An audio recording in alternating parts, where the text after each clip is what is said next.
Hey, what's going on, everybody? MadDawg here and WarHorse with BeyondReturnGaming. Today we're just going to go over a few things, doing an in-depth on Amaru, just a little operator review kind of deal. WarHorse here is going to take it over. He's going to kind of get into a little bit of her background and history and those kind of things. So Amaru is one of the newer operators to come in with Ember Rise, her and Goyo. She's on the attacking side. Amaru is 48 years old. She began her career as an anthropologist who was concerned with preserving Peru's heritage. After several run-ins with some traffickers who were stealing stuff out of tombs and other archaeological areas, and many failed attempts to stop them, she eventually decided to do it on her own terms and adopted guerrilla warfare. Specialist Goyo wound up recommending her for Rainbow Six, and before then she had spent 20 years in the jungle fighting these cartels. She's experienced quite a bit of loss in her immediate family, with having ancestors who wound up going missing on expeditions, and she had an immediate family member who was battling a mental illness who wound up destroying a lot of her family history before she herself had succumbed to the illness. And because of the common shared loss of family, Amaru and Goyo have a special bond, and they both deeply respect one another. And that kind of winds up the background and psychological report for Amaru. I'm going to hand it over to MadDawg here to talk about the gadgets and weapons. All right. So, first off, let's start with what makes Amaru special. What is her gadget? Amaru's got her Garo hook, and what it is it's a high tensile strength grappling gun. Basically, simply put, it is exactly that. It's a grappling gun. You know, she can get up and fast rappel through windows, fast rappel onto ledges, up through a hatch, even that kind of thing. So that's going to be her gadget. We're gonna briefly cover weapons, not really spend a whole lot of time on it because they're not anything new. She does have the G8 machine gun, which is the same machine gun that you're seeing on IQ. And her other primary, her second primary, is the shotgun, which is the same shotgun, the Supernova, that you're seeing with people like Habana, and I believe Echo has it, right? Echo. Yeah, Echo's got it. So those two operators, same shotgun. They did add a suppressor, though. I'm not sure exactly how long that's been in, but I do know that you can now equip a suppressor to that shotgun, which is kind of a big deal if you like to meme around with a suppressed shotgun. So let's move on to secondaries. Her secondary is a shotgun, the same shotgun that Mira has. It's that little short barrel sawed-off shotgun, and the SMG-11 that you see on all of your SAS operators. So for you SMG-11 fans, you know, she's going to be a great pick to pick up that as a secondary and still be able to have also a full auto or a shotgun for a primary. And then her minuscule, her little small gadget, she's got a claymore and flashbangs. Other than that, that's really about it on weapons. No, there's no new weapons or anything. It's just kind of the same weapons that we've already seen and tried and tested with all these other operators. So I'm going to hand it back over to WarHorse here, and he's going to give you just a little bit of the play style and kind of applications on where you can use these kinds of things. Thank you. So playstyle wise, Amaru is a 2-speed, 2 armor, so she's going to be a little tanky. She can take a couple hits, but not nearly as much as your 3 armor operators, and she's going to be quick enough to get to flanks and hold down flanks. Her gadget's ability does allow her to go in through windows, but she can't go through castle barricades. And so you have to keep that in mind whenever you're picking your team lineup, is if you're going up against a team who's routinely running castle, she's not going to be able to be that quick attack operator that you want to attack second floor. Her 2 main weapons, the G8 or Supernova, will dictate kind of how you want to play her. I think 9 out of 10 times you're going to want to run the G8 because it's the only full auto primary weapon she gets, and it has the added benefit of 50 rounds, so when you do go through a window and you're dealing with 2 or 3 targets, you're going to have enough ammunition to fire at them, whereas the Supernova's got kind of a lengthy pump action draw that you have to do on it. The application for her, she's kind of a high-risk, high-reward operator. If you're really good on reflexes, you're really good at landing your shots, and you know a lot of map layout and where people will like to roam at, she's very useful.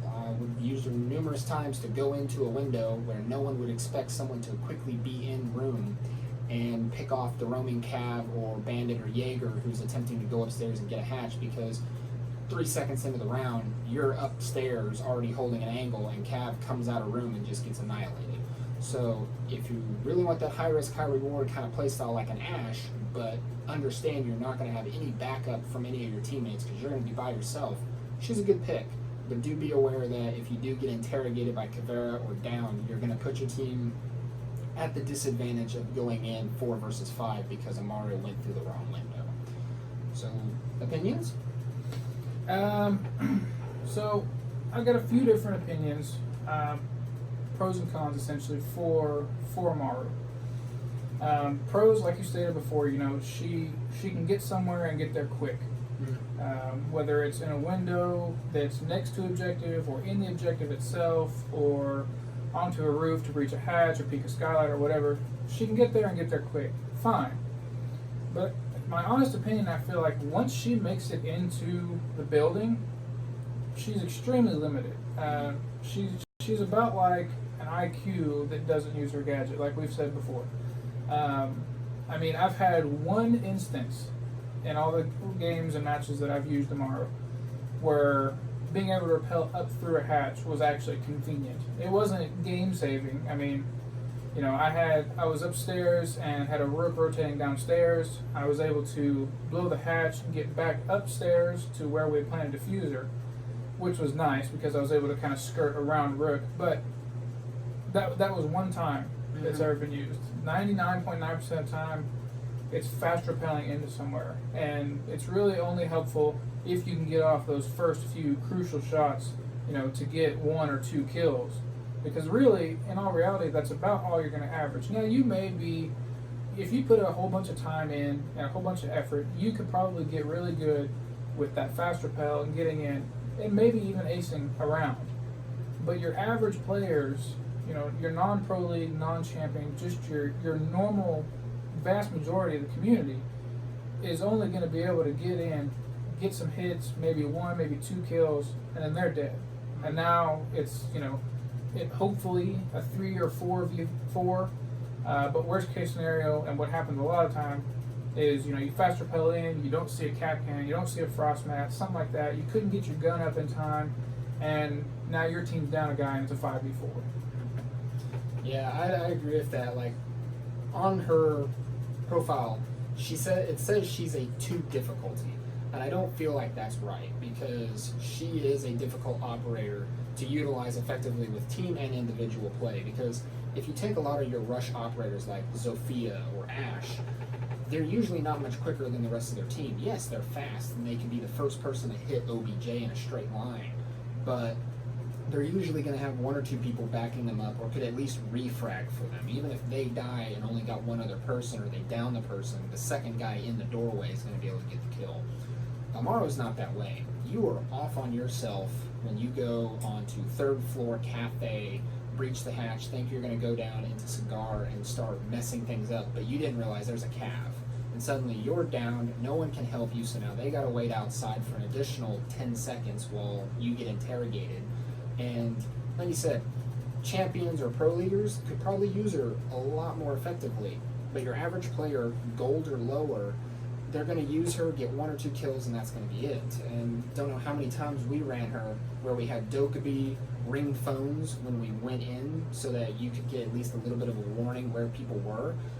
But we always had to have a drone. You had to preemptively pick what window Amaru was going to go through and have a drone sit there next to it so that you could see if there was a frost mat or cap cannon. There were a couple times we had to abort the strat because there was a frost mat or cap cannon. That just throws it all for a loop, because then Amaru's special ability of getting in first and taking out those initial kills is nullified. You have no way of doing it. Yeah, at that point you're better off running a Hibana or a Thermite to breach a wall, because she's not getting in there any faster than Hibana or Thermite who's going to breach a wall. And to add to it, she gets 4 Gara hooks. She can fire it 4 times. It's kind of like Sledge. Sledge can break 25 individual pieces, but are you ever going to see Amaru grapple up 4 times in a match effectively? Not just, I'm going to do this 4 times, but doing it tactically and doing it 4 times with purpose. Because I've used it once, maybe twice, and there was the one time, like you said, you managed to go up a hatch and it was convenient. It wasn't necessary because it was a 2v1. And it would have been nice so that if the second guy died, you were still available to take the kill, but it would have been no different than any other operator, because either Rook would have had to stay and shoot you and then go up for diffuser, or just leave you alone and give you the ability to go upstairs like any other operator. But I do agree. She's like a tankier IQ with that GH. She has a little bit of versatility in her secondary gadget or secondary weapons. But when it boils right down to it, I don't think she's much of a pro league pick. I don't think she's going to see a lot of play time on most serious teams because that 5th spot can easily be taken by a Monty or a Fuse or someone more specialized to a purpose that even if they don't get to use their gadget, they're a lot more versatile in what they can do for the team, whereas Amaru is just another machine gun IQ with no other special gadgets. And I mean, IQ has breaching charges at least, so IQ can at least breach stuff. She has no breaching charges. Apart from her shotguns, she can't make a hole in a wall. Which it would be cool to see at some point her Gara hook be able to like take down unreinforced walls. Yeah. That might help add some versatility to the operator. But as it stands, she's very specialized. She's very good at what she does, but it's high risk, high reward. Like I said, you have to know what you're doing. You got to be able to pull it off every time, which I feel like a lot of players under the plat level are going to find difficult to do. Yeah. So, honestly, if I had to give just an overall, not any of the details we just gave you, if I didn't have Season Pass and I had Renown saved up, looking forward to these new operators, would Amaru be the first operator I went and spent 25,000 Renown on? No. Not in my opinion. Now, let's use for example that you have all the other operators. These are the only 2 you don't have. You've grinded out all the other ones. These are the only 2 you don't have. Would I pick up Amaru? Maybe. She's fun. She's fun to play. Yes, it's fun to get in and get those quick kills if you can. So would I pick her up over Goyo? Probably. We'll go into Goyo in our next video and go over that a little bit. So yes, probably over Goyo, but if you didn't have, say like a Buck or a Habana or an Echo, or you didn't have every operator before these 2, then I would definitely go pick up somebody else first that's more versatile and more of an asset to your team than just quickly getting into a room or up on top of a building and then being a one-man team until the rest of your team can finally make it into where you are. Yeah, my opinion, same as yours. If I had 25,000 Renown, she would not be the first pick. I kind of disagree. I think I would pick up Goyo over Amaru just for his ability to be more versatile and to help stop people from pushing OBJs, because I feel like if I was a simple Gold 4 player and I was looking for an operator easy enough to learn and decently fun, Goyo is pretty fun. Like we said, we'll get into more detail with him in a later video, but Amaru, while being fun, she's not an immediate pick. She's not a priority. I would take just about any other operator that has came out in seasons past. Like I'd pick up Zofia, or if you're looking for an operator and you're not concerned with gadget whatsoever, you just want to run and gun, you could go with Blackbeard, because Blackbeard's ability is literally just put a shield on and start shooting. Yeah. So if you have all the other operators, you're just missing Amaru and Goyo, I'd go with Goyo first. If you're looking for some fun memes, Amaru's there. But Goyo is definitely the more versatile, easy to learn operator, and more forgiving, because if you die and you put up your Goyos, your job's done. Amaru, not so much. You die, well, we're down a teammate now, and you got interrogated or something. So, yeah. Right. So that's really about it for the pros and cons. Just one little last tidbit of information, just a little random fact of knowledge. So if you look at Amaru's player emblem on her player card, her operator icon, you look at that. Yes, it kind of resembles her gadget, but actually the Amaru is, if you Google it, just go on Google, don't type in Rainbow Six Siege, just Google Amaru. Amaru is actually a mythological creature that came from South America, right? South American, like kind of those native South American cultures. Yeah. And what it is, it's kind of like almost like a slender dragon. It's like a winged serpent. So it kind of looks like a dragon mixed with a snake. It's kind of got a weird head to it as yeah. well. And that really complements her logo, because her logo is actually, if you look at it, is the paw or the claw and talons as well as arm of an Amaru, the actual Amaru mythological creature, which coincides with, you know, her. She's the first operator to be able to fast rappel to somewhere from a distance. Any operator, you know, can rappel, but she's the first one of her kind to be able to cover an insane amount of distance really quickly. So which is cool that goes with that Amaru, that dragon type. So it kind of fits her archaeological background, because she would have probably seen plenty of these images of the Amaru and other things like that. So it's a really cool little nickname to give the operator, and at the same time, the icon behind it, it's the talon grabbing on the stuff. If a serpent grabs onto a tree branch or something, that's exactly what the Gara hook does. It clamps on and allows them in. But it's a cool little, hats off to Ubisoft. That's a neat little thing. Yeah. But other than that, I mean, I don't really have anything. You have anything else? Not anymore. So we're gonna get out of here.